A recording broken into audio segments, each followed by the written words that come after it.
Greetings, and thank you for joining us on our inaugural podcast episode of the Middenbach Memorial Foundation. My name is Brian Walbridge, a 1993 graduate of the college and the early commissioning program. Joining me tonight is Major General retired Walt Lord, the founding president of the Middenbach Memorial Foundation. Tonight, we are going to dive into crisis leadership, so stay with us. So, ladies and gentlemen, we have with us tonight Major General retired Walt Lord. Walt is a distinguished U.S. Army veteran spanning 36 years, if I'm not mistaken. Uh, from his time as the platoon leader all the way up through his time at coalition headquarters, started in the Pennsylvania Army National Guard, got his commission through ROTC at Valley Forge, holds a BA in criminal justice from LaSalle, and has a master's in art from the National Security and Strategic Studies from the U.S. Naval War College, and a master's in science in strategic studies from U.S. Army War College. So, General Lord, thank you for joining us tonight. And I want to start off just with a simple question of what inspired you to pursue a career in the military, and how did your early experiences shape your leadership style? Yeah, great questions, Brian. But I want to start by thanking you for doing this, for sharing the lessons learned and best practices from grizzled old alumni like me with our younger alumni. It's something that we've said the Medenbach Foundation will do, and it's good to see that you're taking very concrete steps to do that. And I'm honored to be the first that you're interviewing.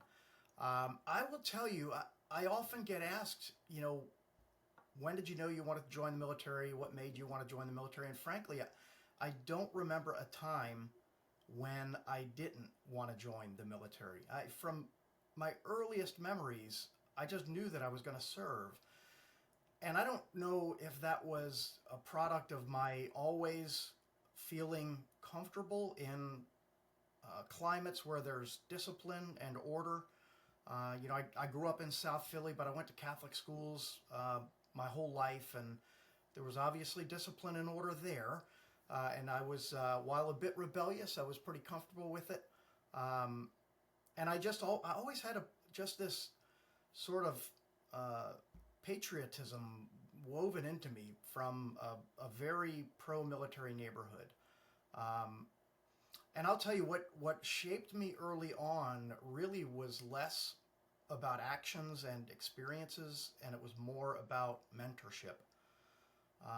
In fact, the very foundation upon which I built a 36-year career, on the one hand, is Valley Forge. There's no doubt about it. It made me the person and the leader and the husband and father and friend that I am. But I also was connected there with my very first mentor who mentored me through the first 10 or 12 years of my career.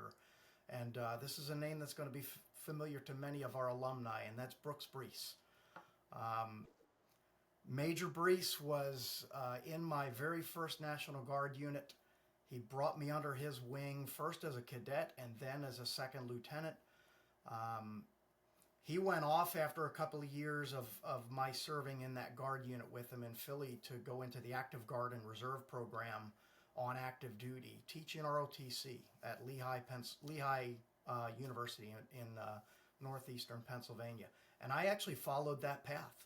My entree into the active duty world as a guardsman was through ROTC. And throughout those first, like I said, 10 or 12 years, he was the guy I leaned on for mentorship.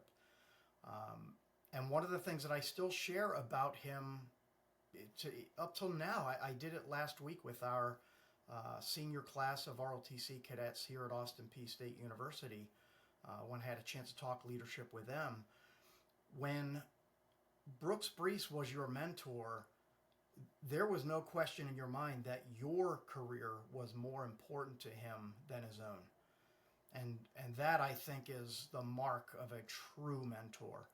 Um, just making sure that every step of the way, whether you're doing something really well or not so well, that you're getting that positive reinforcement or sometimes a little kick where you feel it in order to get moving in a positive direction.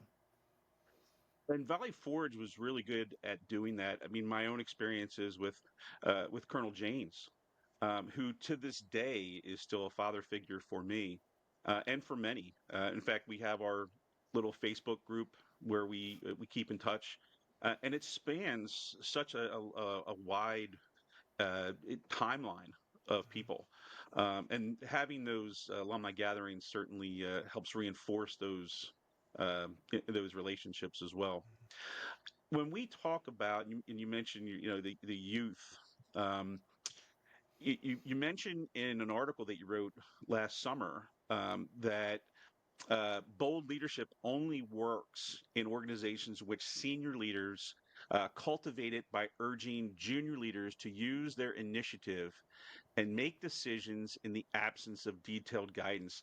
And I found that a rather interesting statement that you made because I just recall throughout my entire ROTC time at Valley Forge, it was always about the commander's intent, commander's intent, commander's intent. And as long as you understood the commander's intent, you had the latitude to make those decisions. And as when you're a lieutenant, you're oftentimes afraid to make those decisions because you've got all those layers of people above you that are going to come down on you. So what is a strategy as senior leaders to allow those junior leaders to be bold? You've got to establish a climate of trust, right? I use the concept of commander's intent every day, and I preach it here at Austin P. I've My university president has asked me to give a talk on that very concept with our senior leadership team at the university as part of a larger leadership talk last year. Commander's intent has three critical components: um, the purpose, basically a restated mission, what we're here to do; key tasks, so those handful of things that you absolutely must get done in order to accomplish the overall mission, the no fail tasks. And then, really, the magic sauce is that final part, the desired end state, right? Because if I have expressed my intent clearly and shared with junior leaders where I want us to be at the end of the day or the end of the operation, then when my plan doesn't come off exactly as I wrote it, which more often than not it doesn't, if I've created a climate of trust and told my junior leaders where I want us to be at the end of the day, and have shown a history of allowing them to make mistakes in making decisions, then they're going to take that desired end state and they're going to find another way to get us there. They're going to use their initiative. They're not going to be afraid to make mistakes.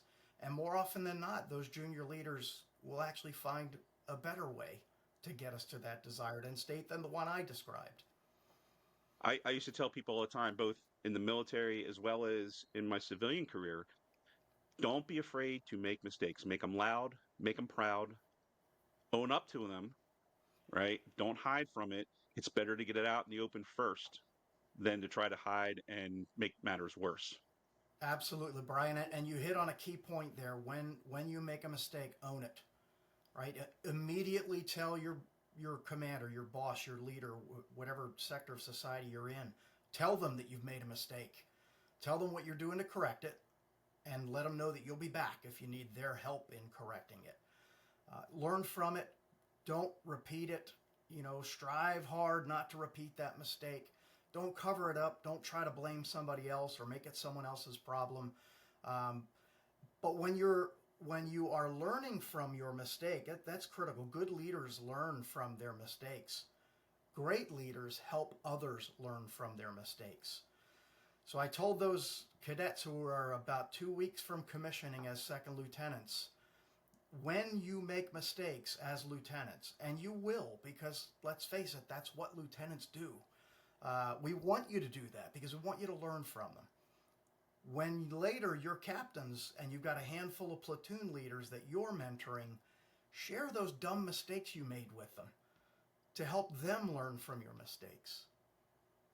Absolutely. And I'm glad you mentioned that because, we are coming up to the graduation time. Um, what do you see is the biggest challenge for today's leaders coming into the world. And my experiences were more on the humanitarian side. When I was deployed, I was involved with Katrina. I was involved with the Greensburg, Kansas tornado recovery. Did a lot of NATO stuff over in Europe. Whereas, you've had the Bosnia experience, you've had the Afghanistan experience. So, it, while crisis can be manifested both in combat and humanitarian, the pressures of those crisis situations are very similar.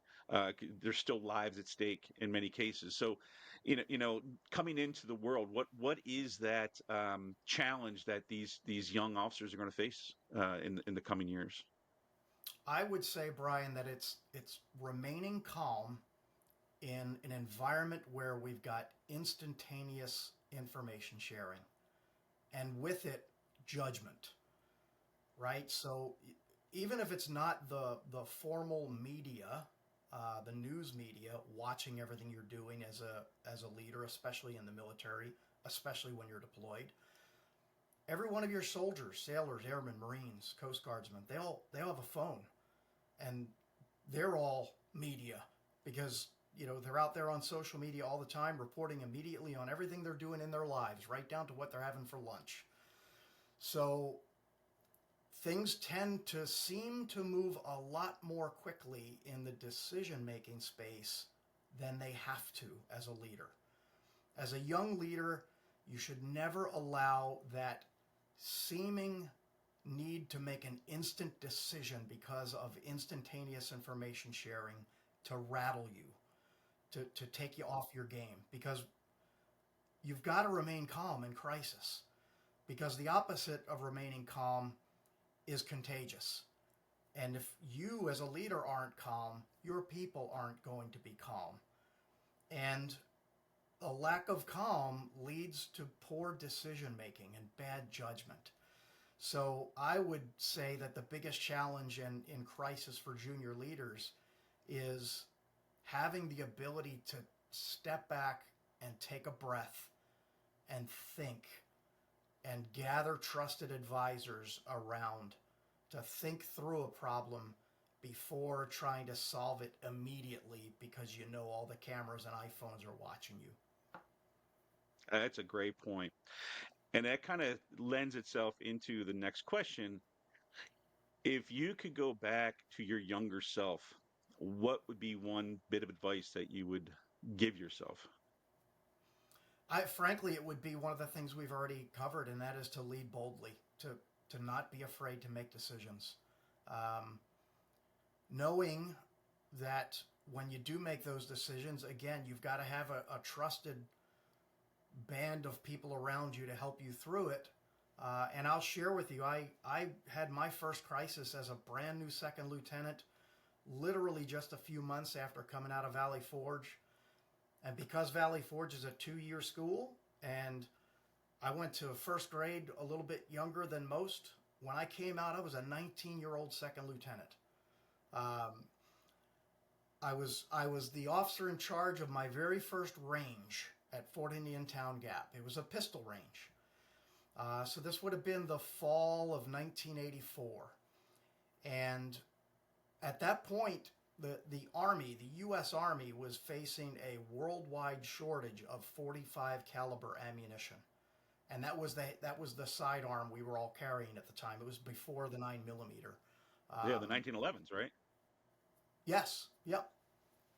Great weapon. Um, so what the Army did in order to ensure that they were able to continue pistol marksmanship skills is they very rapidly distributed 9 millimeter 22 caliber Ruger target pistols. And they did that throughout the Army, even down to the reserve components. So my very first range was supposed to be a 45 caliber pistol range. It ended up being a 22 caliber pistol range. And if you remember, that old 45 had a grip safety. So if you Right. weren't gripping the hand grip, it wouldn't fire. Well, the 22 Ruger didn't have a grip safety. And the range safety NCO, a sergeant, Marine Corps veteran, and small arms expert, ironically, in the lane that was just below the tower. So I watched this happen. Um, got a little cocky and started spinning the pistol on his finger like John Wayne. No. And and when it went off, the round entered about 6 inches to the right of his belly button and came out at the top of his left thigh in the back, and it played pinball um, everywhere in between. So there I am. My commissioning certificate ink is barely dry, and I've got a soldier who might now have just killed himself accidentally on my range, my first range. Um, I will tell you, looking back on it, I probably was not as calm as I should have been. Well, However, I had folks around me, my platoon sergeant, who was the range NCOIC and was a Vietnam veteran, early 80s. We still had a lot of those in the Army and the Guard. They don't rattle easily. And I had a number of other folks, including some Philadelphia police officers in their civilian worlds, a couple of EMTs. One of the medics on the range was an EMT, and they just jumped into action. And I'll never forget, one of the things that happened was my scout section sergeant. I was a cavalry platoon leader. Um, Staff Sergeant Tony Jones, a man I'll never forget for his calm leadership style. He pulled me aside, got me down off the tower, and said, "Hey, Lieutenant, probably pretty soon the MPs and CIDs, the Criminal Investigative Division, and some other folks are going to be out here wanting to interview people. How about you and I take a little walk before they get here? Let's clear your mind." And we just started talking through everything that we both saw, and he was doing a very great job of being an NCO mentor to a very young second lieutenant who was in crisis at that moment. at 19 years old, wow, that is Yeah. quite a story. So, what do you have on the horizon with Austin P? I know you've been very, very active and vocal about the college, and rightfully so. To share some good stuff. Yeah, we've got some big plans here. I've got a couple of dreams. I'll share one of them. I'm working on a donor for the other, so I'm not gonna share that just yet. Um, but as of this morning, we've got 3,125 military affiliated students at Austin P. So we've got a total student population of about 10,250. And when I say military affiliated students, I'm talking about service members, many on active duty at Fort Campbell, which is 10 miles away. We've got about 1,000 veterans enrolled, about 1,000 veteran family members enrolled, people who are using family members' GI Bill, Veterans Education Benefits entitlements. Um, and then a handful of others, National Guard Reserve, military spouses, military children. That 3125 represents about a 35% growth over the last 4 years. It's grown so it's grown so quickly that our university president 2 years ago asked me to step into a new role. I was hired to be military advisor in residence. So one man shop, the old failed Army recruiting slogan, "An Army of One." That was me. Um, and my role was to advise him and my fellow senior leadership team members on all things veteran and military, to lead the liaison with Fort Campbell and the local military community, veteran community, and to be the chief advocate for those military affiliated students. Well, as they started to grow, we realized that we probably should take all of the various staff members and offices who whose roles are 100% to serve and support those students, non academically, for the most part, but to do things like process their veterans education benefits um, paperwork, their applications, to advise them on career services, to help them find good jobs when they're done here, to get them enrolled. I've got a team of 6 at Fort Campbell at our own facility next to the Education Center that advise those soldiers out there on our programs and success. Well, my boss decided to form a new division, the Military and Veterans Affairs Division, and he asked me to establish it and lead it. So we've pulled together 27 staff members whose roles are 100% focused on those students. Um, we do really well with veterans and their family members when it comes to financial support for education, thanks to the VA. The Army has the Federal Tuition Assistance Program that supports soldiers' education. We've realized recently that the most underserved population when it comes to education benefits in our world is military spouses. So we are partnering with a Fort Campbell Spouses Club. We're doing a match on a small scholarship that they have had over the years. One of our great military alumni donors has done a match on top of the match. So we actually had, it was just a few hours before I logged on with you, Brian, a nursing student who will graduate at the end of August. Her husband is away at drill sergeant school. She's home with 3 little kids. She can't get a job to support her education because she's got 3 little kids to take care of. Um, she's been enrolled since off and on since 2016, so her financial aid has dried up, and she's not going to be able to graduate unless she comes up with about $6,500 to pay off her student account. Um, we're going to use that matching scholarship I talked about. I immediately reached out to that donor who got his degree with us at Fort Campbell in 1976 when he was a young enlisted soldier. Without batting an eye, he said, "Tell me what you need." And within about 2 hours, we've gotten her fully funded to finish her degree here with us Wow. in the School of Nursing. So what we're doing is we're going to launch a pretty significant um, military spouse scholarship program. We're in the midst of a centennial campaign because Austin Peay turns 100 years old in 1927. So all the vice presidents have been asked from this campaign, the proceeds, what do you want? What's your wish list? And I've told them by far my top priority is a military spouse scholarship program.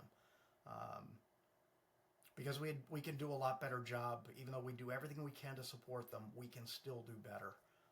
And I'm confident that we're going to do that. So exciting times ahead, and maybe in the next podcast, I'll share that other dream with you once I secure that donor. That's fantastic, and congratulations on that. That's wonderful news. Um, it's going to help so many people, and hopefully that is something that can be sustained for a long time. Because it's certainly an uh, underrepresented group of. I'll tell you, my niece was married to an airman, and she was very involved in the spouses organizations, Mm-hmm. and she was actually recognized as Volunteer of the Year at McGuire Fort Dix. This was a few years ago, but Nice. it's such a such an important group of people that often just you know go under the radar. So I'm glad you're doing that. Yeah, So thank you for absolutely. sharing that. That's wonderful news. Oh, it is. It is pretty proud of the way our team kicked into high gear and made that happen in just a couple of hours. And that young lady, in supporting her husband for these years, she has more than earned our support. Well, sir, thank you so much for joining us tonight. I, this has been a fantastic conversation. I really appreciate your time, and I look forward to getting this out and sharing it with the whole community. All right, sounds good, brother. Thanks for having me. Thank you. Have a good night.